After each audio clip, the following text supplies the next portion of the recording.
คือทางด้านหนุ่มยาโสนะครับ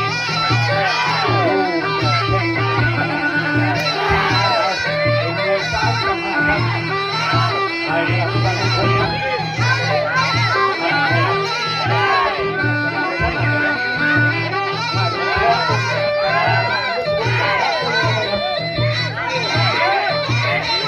ทีหน่อยแล้วปลาล้อมทีหน่อยแล้วปลาล้อมต้นปลาล้อมยืนกับสาวอยู่ต้นปลาล้อมยืนกับสาวอยู่เห็นบ่น่ะ